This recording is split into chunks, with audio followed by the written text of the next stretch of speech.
In the Tempest, magic and illusion are instruments of control set out by Prospero to accomplish his goals. They warp and shape reality. This is no different in our own society. We might not have Prospero's cloak and books, but we have the closest thing the people of Shakespeare's time would have called magic, and that's technology. Social media and technology have as much control over our lives as Prospero does over life on the island. This control starts with the magician knowing a part of our minds that we don't. They understand it better, and they know how to use it to their benefit. In today's world, this is known as persuasive technology. Persuasive technology is a course taught at Stanford University, and most social media companies are based on the content they teach. They teach the leaders of the internet how to use our psychology against us. You see, when we use a social media service, we aren't paying for it. Advertisers are. That makes the advertisers the clients, not us. So what are they selling to the advertisers? They're selling us. We are the product, or rather, our attention is. Persuasive technology focuses on manipulating our minds to ensure that our attention stays on the screen. So we see more ads so they can sell to more advertisers to make them more money. They do this by creating unconscious habits, using powerful social science techniques. Like the directors or playwrights of our lives, they program us at a deeper level, so much so that we do not notice.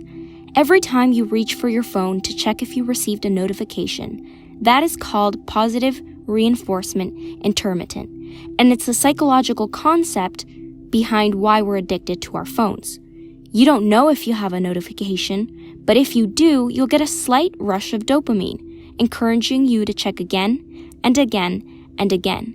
That is a deliberate design technique conceived by engineers to ensure they have our attention. It is the same with the recommendation algorithms of Facebook, YouTube, and Instagram.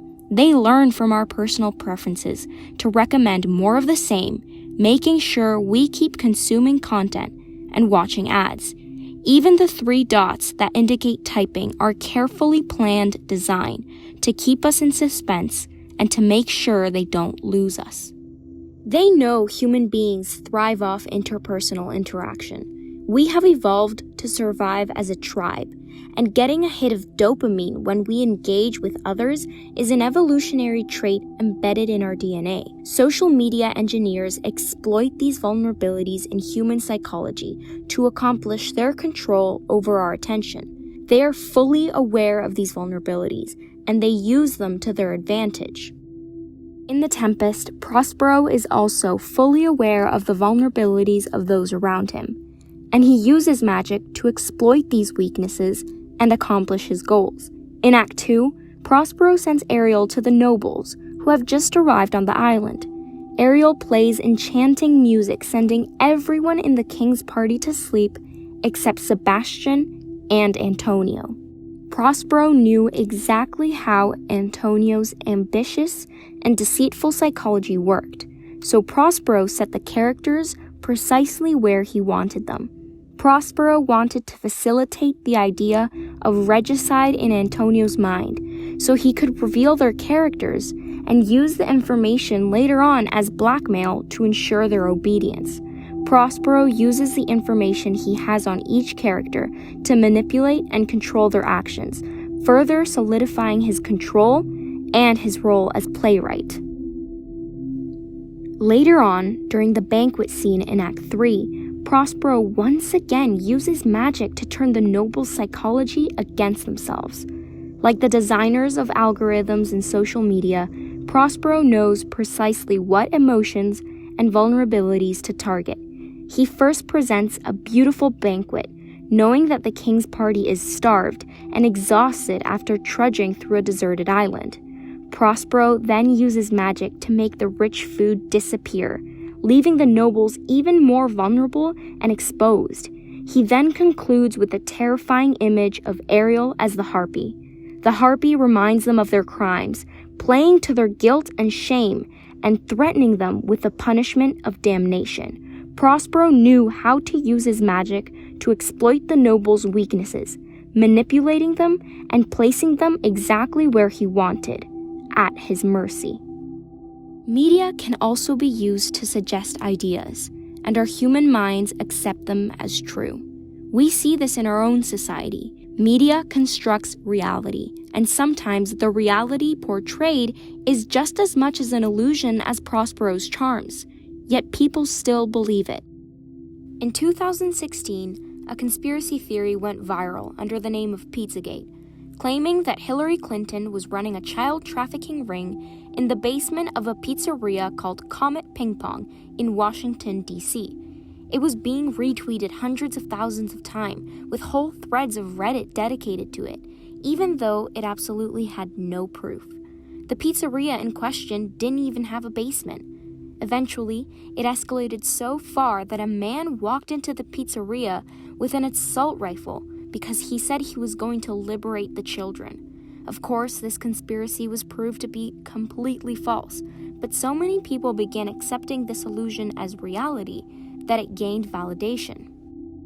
People accept the reality with which they are presented, and it can be a very powerful instrument of control.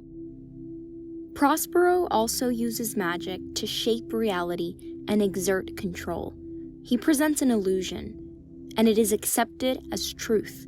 Prospero uses aerial, invisible, and playing music to plant an image into Ferdinand's mind.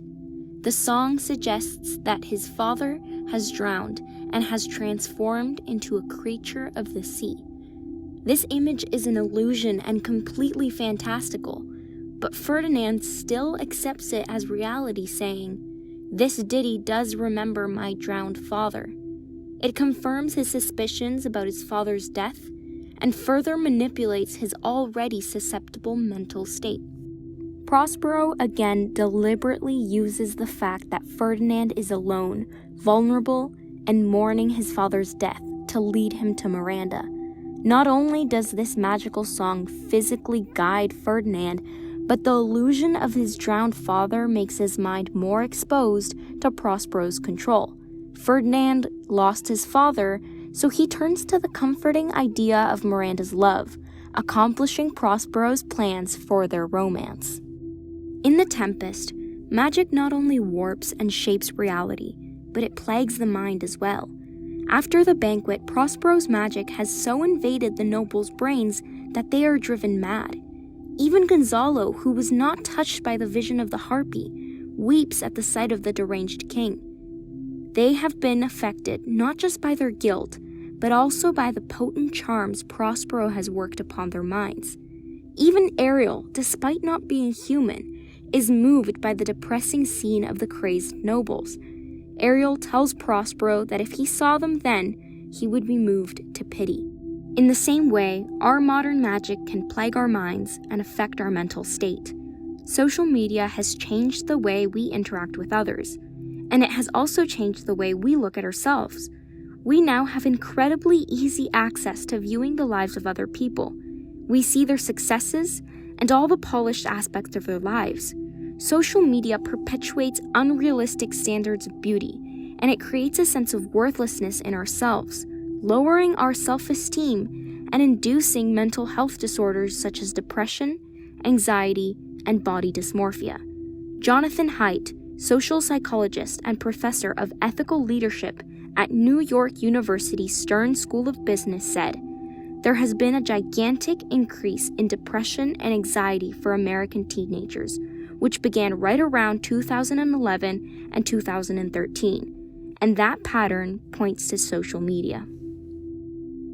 According to Center for Disease Control and Prevention, the suicide rate for children aged 10 to 14 has almost tripled in the last decade.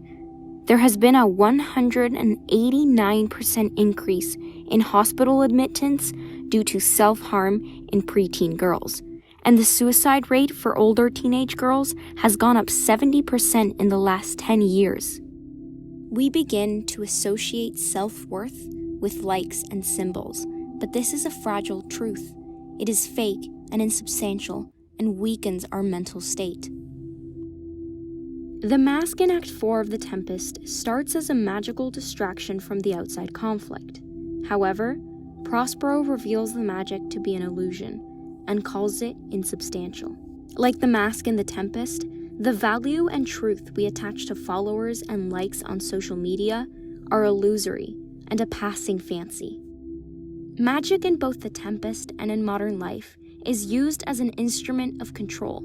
Prospero uses it to manipulate others in order to accomplish his plans, while social media manipulates our subconscious to use it for their business benefits. Both Prospero's charms and social media construct our reality and change the way we think. Furthermore, both the magic in the Tempest and the magic of social media deteriorate our mental state. Ultimately, magic in both worlds, modern or literary, has the tremendous ability to manipulate, influence, and change our behavior to benefit those who possess the power of magic.